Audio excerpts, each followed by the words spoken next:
Hello everyone, very warm welcome to my channel learning with Komal.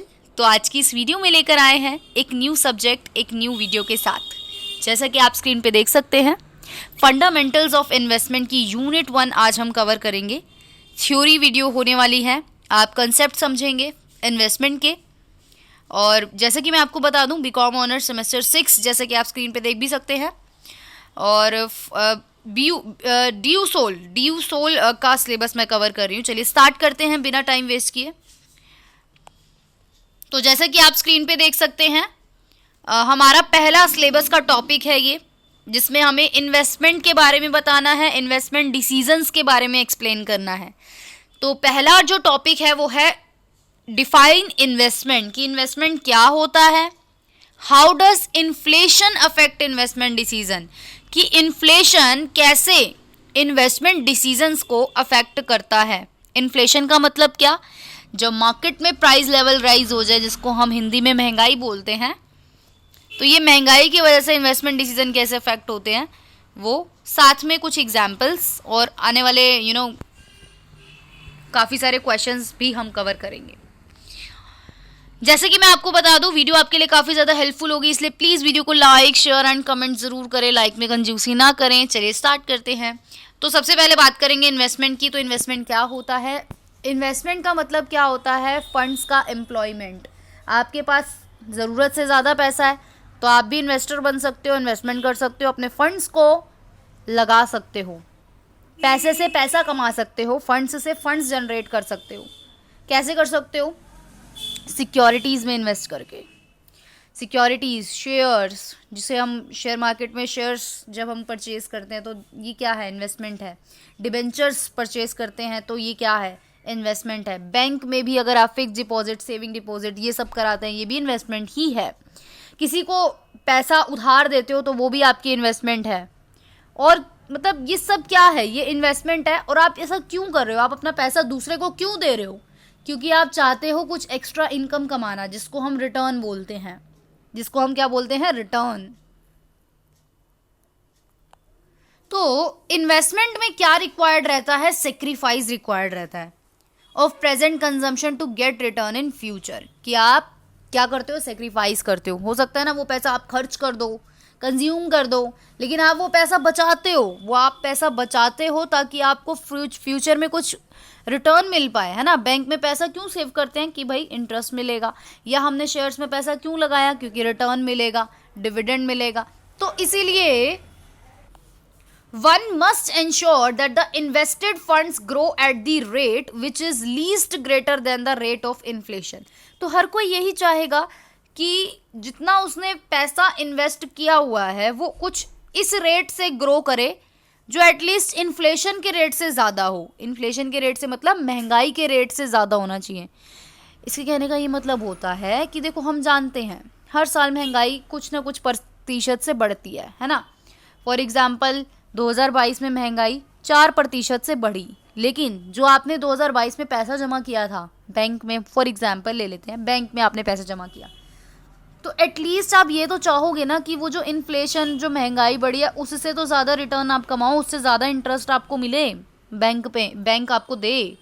For example अगर 4% inflation rate हुआ है, grow किया है, increase किया है, तो आप चाहोगे कि आपको भी इंटरेस्ट रेट उस 4% से तो ज़्यादा ही मिले, 5% मिले, 6% मिले, है ना। तो ये बात बोली गई है यहाँ पे। So that at the end of period enough funds are available to purchase goods and services. तो अब ये चाहोगे कि एट द एंड जो है वो आपके पास इतना तो फंड्स अवेलेबल हो कि आप गुड्स एंड सर्विसेज जो आपने सेक्रीफाइस किए थे पहले, जो आप नहीं खरीद रहे थे उस टाइम क्योंकि वो सस्ते थे, लेकिन अब वो महंगे हो गए हैं, तो इसलिए आप ऐसा चाहोगे ना कि भाई मेरा वो पैसा मुझे इन्फ्लेशन वाले रेट से ज़्यादा मिलना चाहिए, है ना। तो ये जो इन्वेस्टमेंट वर्ड है has been differently interpreted by different sets of persons. तो अलग अलग पर्सनस ने अलग अलग इसकी कह सकते हैं डेफिनेशंस दी हैं। इकोनॉमिस्ट के वे में अगर हम कहें, इकोनॉमिस्ट के लिए जो टर्म इन्वेस्टमेंट है वो क्या है?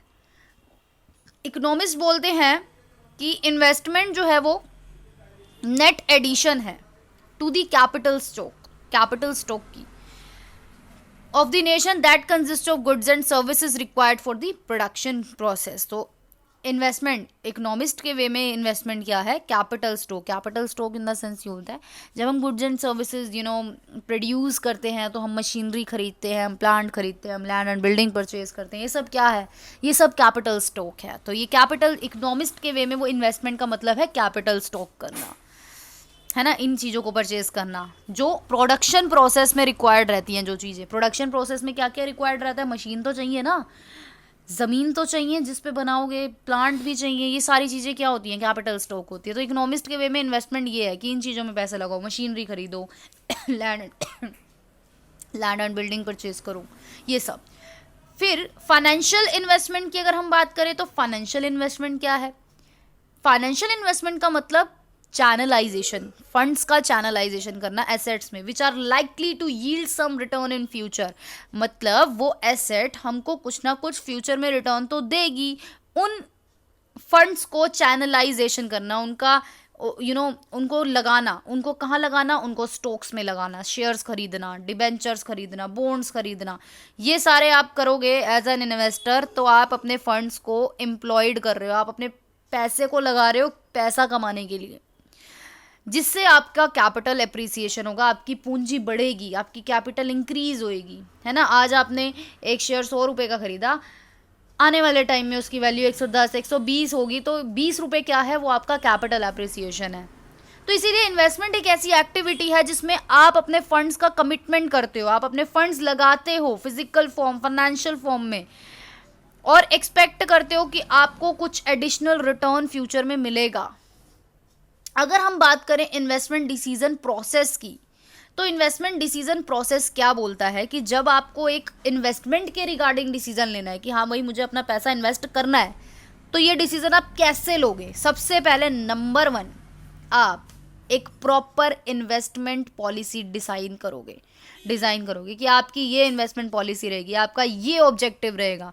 नंबर 2, आप इकोनॉमी, इंडस्ट्री और कंपनी, तीनों चीज़ों को एनालाइज करोगे।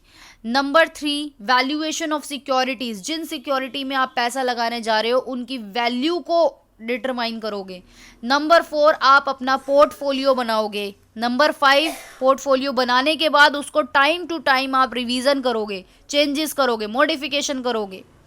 तो इसको एक एक करके हम समझते हैं। सबसे पहला आता है इन्वेस्टमेंट पॉलिसी। आपका जो प्रोसेस है नंबर 1 वो है इन्वेस्टमेंट पॉलिसी। इन्वेस्टमेंट पॉलिसी की अगर हम बात करें तो इन्वेस्टर डिसाइड करता है कि the amount of fund to be invested and its objective, कि भाई आप एक इन्वेस्टर हो तो आप ये सोचोगे ना कि मैं कितना पैसा इन्वेस्ट करूं, और अगर मैं ये पैसा इन्वेस्ट कर रहा हूं तो इसका क्या ऑब्जेक्टिव है, क्या उद्देश्य है। तो जो भी फंड्स आप इन्वेस्ट करते हो, चाहे आप उसमें से सेविंग्स में से जनरेट करो, मतलब आपने अपनी बचत में से फंड्स इन्वेस्ट करे, या फिर आप उधार लेके इन्वेस्ट कर रहे हो, दो चीज़ें होती हैं, है ना। एक इन्वेस्टर क्या करता है, या तो वो अपनी सेविंग में से फंड लगाता है, इन्वेस्ट करता है, या फिर वो बोरो करके इन्वेस्ट करता है, इन्वेस्टमेंट करता है वो। तो अब इन्वेस्टमेंट का ऑब्जेक्टिव क्या है? इन्वेस्टमेंट का ऑब्जेक्टिव ये है कि different required rates of return bye investor. कहने का मतलब ये है कि भाई अगर मैं कहीं पे पैसा लगाने जा रहा हूँ तो वहाँ से मुझे कितना परसेंट से रेट मिलेगा, रिटर्न मिलेगा, ये सब एनालाइज करना। फिर investor refers to various investment alternative. भाई आपके पास बहुत सारे ऑप्शंस अवेलेबल हैं इन्वेस्टमेंट के।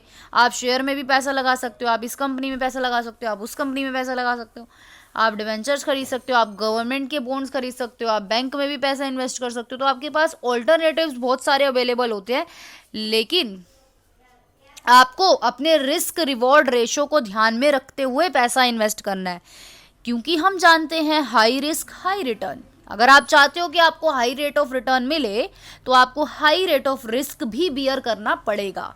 लो रेट ऑफ रिटर्न अगर चाहते हो कि लो रिस्क हो तो आप लो रेट ऑफ रिटर्न वाली सिक्योरिटीज़ में इन्वेस्ट करोगे। तो इस अकॉर्डिंग रिस्क का और रिटर्न का जो है कुछ इस तरीके से रिलेशनशिप होता है। रिस्क, बिना रिस्क के रिटर्न नहीं मिल सकता, ठीक है।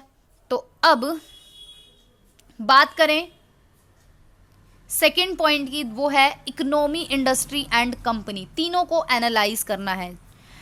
तो बात करते हैं कि अगर आपको अपनी इकोनॉमी को जानना है कि इस टाइम इकोनॉमी की क्या स्थिति है, तो आप बहुत सारे मैक्रो फैक्टर्स देखोगे। मैक्रो फैक्टर कौन कौन से? जीडीपी, इन्फ्लेशन, इंटरेस्ट रेट, ये क्या है? ये मैक्रो फैक्टर है। मैक्रो इकोनॉमी पढ़ी है। तो मैक्रो फैक्टर में जीडीपी कि भाई हमारी कंट्री का ग्रॉस डोमेस्टिक प्रोडक्ट किसका जो ग्रोथ रेट है वो क्या है, इन्फ्लेशन किस रेट से बढ़ रही है, इंटरेस्ट रेट क्या चल रहा है। तो देयर आफ्टर इन्वेस्टर जो है वो स्टडी करता है प्रॉस्पेक्ट्स की, अलग अलग टाइप की इंडस्ट्रीज की, और ये कोशिश करता है फाइंड आउट करने की कि जहाँ पे भी ग्रोथ के चांसेस ज़्यादा है वो उस ऑल्टरनेट को चूज़ करता है ना। वो बेस्ट कंपनी को चूज़ करता है, अमंग शॉर्ट लिस्ट करता है, और क्वालिटेटिव एंड क्वांटिटेटिव दोनों ही टाइप के फैक्टर्स को वो डिटरमाइन करता है ताकि वो कंपनी के ग्रोथ प्रोस्पेक्ट को डिटरमाइन कर पाए और इन्वेस्टमेंट कर पाए। तो इन तीनों चीज़ों को भी एनालाइज करना होता है। नंबर थर्ड अगर हम बात करें तो वैल्यूएशन ऑफ सिक्योरिटी। अब आपने ये तो सोच लिया कि मुझे इस कंपनी में या मुझे इस इंडस्ट्री में इन्वेस्टमेंट करना है। इंडस्ट्री इन द सेंस आप सोच सकते हो कि आपको फार्मास्यूटिकल इंडस्ट्रीज़ में इन्वेस्ट करना है, आपको रिन्यूएबल एनर्जी सेक्टर में इन्वेस्ट करना है, या आपको आईटी सेक्टर में, आईटी इंडस्ट्री में इन्वेस्टमेंट करनी है। तो अब आप वहाँ की सिक्योरिटीज़ की वैल्यूएशन करोगे कि उनकी शेयर्स का प्राइस क्या है। तो इन्वेस्टर असेस करेगा सिक्योरिटीज़ की वैल्यू और उस हिसाब से अपना फंड्स इन्वेस्ट करेगा। तो प्रिवेलेंट मार्केट प्राइस कि भाई मार्केट में इन सिक्योरिटी का क्या मार्केट प्राइस चल रहा है, अगर कंपेयर करें हम इसको with the price obtained by discounting the future earnings of the company. तो अब डिस्काउंटिंग की बात हो रही है यहाँ पे, discounting of the future dividend, discounting of the interest inflow, ये सब ही हम करते हैं। Discounting of the future dividend का ये मतलब होता है कि फ्यूचर में हमको इतना रेट ऑफ डिविडेंड मिलेगा या इतना रेट ऑफ रिटर्न्स मिलेगा। तो ये सब भी आप एनालाइज करोगे। तो जो भी वैल्यू निकल करके आएगी वो इंट्रिंसिक वैल्यू होगी सिक्योरिटी की, और अगर इंट्रिंसिक वैल्यू सिक्योरिटी एक्सीड करती है करंट मार्केट प्राइस से तो it is not a worthwhile investment. तो यानी कि वो इन्वेस्टमेंट आपके लिए वर्दी नहीं साबित होगी। यानी कि इंट्रिंसिक वैल्यू जो है वो अगर करंट मार्केट प्राइस, सिक्योरिटी के करंट मार्केट प्राइस से ज़्यादा है तो ये इन्वेस्टमेंट वर्थवाइल नहीं होगी। यानी कि इंट्रिंसिक वैल्यू जो है वो करंट मार्केट प्राइस से कम होनी चाहिए, ना कि ज़्यादा। नेक्स्ट हमारा आता है इन्वेस्टमेंट बास्केट। नेक्स्ट जो हमारा स्टेप है वो है इन्वेस्टमेंट बास्केट का, जिसको हम पोर्टफोलियो कंस्ट्रक्शन भी बोलते हैं, राइट। कि अब हमें अपनी बास्केट तैयार करनी है। अब हमें अपनी इन्वेस्टमेंट जहाँ जहाँ पे भी हमने करी है एक पोर्टफोलियो कंस्ट्रक्ट करना है इस स्टेज पे। तो अब आपने इन्वेस्टर ने रिस्क भी देख लिया, रिस्क को मद्देनज़र रखते हुए इन्वेस्टमेंट कर दी उसने फंड्स में, मतलब अपने फंड्स जो है उसने एलोकेट कर दिए अलग अलग डिफरेंट टाइप की सिक्योरिटीज़ में। तो अब investor who is willing to bear high risk, और जो इन्वेस्टर चाहता है कि उसको हाई रिस्क चाहिए तो वो ज़्यादा फंड्स लगाएगा सिक्योरिटीज़ में।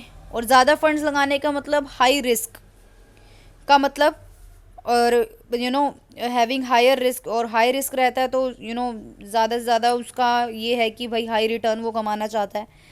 एंड अगर वो चाहता है कि वो लो रिस्क बियर करना चाहता है तो वो लेस अमाउंट, अपनी कम अमाउंट लगाएगा, और इस तरीके से वो अपना पोर्टफोलियो प्रिपेयर करेगा, पोर्टफोलियो कंस्ट्रक्ट कर लेगा।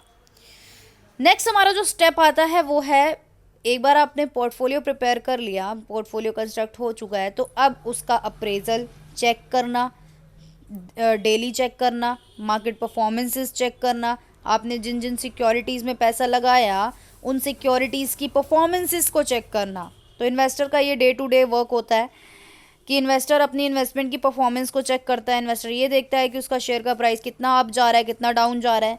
तो इन्वेस्टर तभी सेटिस्फाई होगा कि जब वो अपनी कैपिटल एसेट जितना उसने लगाया उससे वो ज़्यादा कमा ले, है ना, तभी तो वो सेटिस्फाई होगा ना। तो ये हमारा लास्ट स्टेप होता है। अब देखिए R is equals to rate of return. देखो रेट ऑफ रिटर्न बड़ा ही इम्पॉर्टेंट वाला जो कह सकते हैं ये क्वेश्चन है। तो जैसे कि आप स्क्रीन पे देख सकते हैं एक फॉर्मूला हमें गिवन है यहाँ पे, R is equals to R minus I divided by 1 plus I. तो ये फॉर्मूला बड़ा काम आता है बेसिकली यहाँ पे हमें बोला है कि हमें rate of return find out करना है। क्या फाइंड आउट करना है? Rate of return.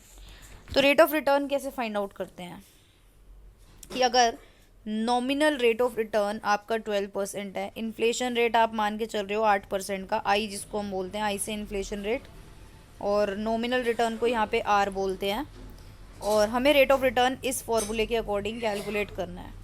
ठीक है, तो इस फॉर्मूले के अकॉर्डिंग अगर हमें आर क्या है हमारा rate of return, nominal rate of return, तो अगर ये 12% है तो 12 अपॉन में 100 करोगे आप 100, तो ये 2 0 आ गई, तो 2 डिजिट के आगे पॉइंट लग जाएगा, तो आंसर आ जाएगा 0.12। ठीक है, तो 0.12 आ गया सबसे पहले। उसके बाद आई की बात हो रही है, आई मतलब इन्फ्लेशन। इन्फ्लेशन कितना? 8%। 8% भी आप ऐसे ही कैलकुलेट करोगे, 2 डिजिट है, 2 0 है तो 2 डिजिट के आगे लग जाएगा, ऊपर एक ही डिजिट है तो आप एक 0 लगा के पॉइंट लगा दोगे, 0.08 हो जाएगा। ठीक है, तो 0.08 हो गया। उसके बाद वही डिवाइड में, ये डिवाइड का साइन है, 1 प्लस आई, वही सेम टू सेम, और इसको सॉल्व करने पे आपका जो रेट ऑफ रिटर्न आएगा वो 3.7% आएगा। तो यानी कि क्या इससे हमें पता क्या चला कि द इन्वेस्टमेंट अपॉर्चुनिटी हमको 12% का रेट ऑफ रिटर्न दे रही है, लेकिन मतलब रिटर्न हमें दे रही है when it is adjusted in the light of inflation, लेकिन जब हम उसको इन्फ्लेशन के साथ एडजस्ट करके देख रहे हैं तो हमें सिर्फ और सिर्फ जो हमारे को रियल मिल रहा है ना वो सिर्फ 3.7% मिल रहा है। जैसे कि मैंने आपको स्टार्टिंग में बताया था कि इन्फ्लेशन, हम यही तो चाहते हैं ना कि हमें इन्फ्लेशन रेट से ज़्यादा रेट ऑफ रिटर्न मिले, तो यहाँ पे जो हमको रियल में हमें रिटर्न मिल रहा है वो सिर्फ 3.7% का ही मिल रहा है रेट ऑफ रिटर्न, जो ओरिजिनल रिटर्न का सिर्फ कह सकते हैं 1/3 हिस्सा है। यानी कि क्योंकि ओरिजिनल रेट हमारा 12% है, लेकिन 12% हमें मिल कितना रहा है एक तरीके से, अगर हम इन्फ्लेशन वाले को माइनस करेंगे तो 3.7% ही हमको बच रहा है। तो इस तरीके से हम इन्वेस्टमेंट डिसीजन लेते हैं, नॉर्मल रेट ऑफ रिटर्न और रियल रेट ऑफ रिटर्न को फाइंड आउट करके। अब देखो नेक्स्ट क्वेश्चन भी हमें दिया हुआ है, ये भी इस तरीके से हम फाइंड आउट कर लेंगे। तो आज के लिए सिर्फ इतना ही। वीडियो को लाइक शेयर कमेंट ज़रूर करें। Thank you so much.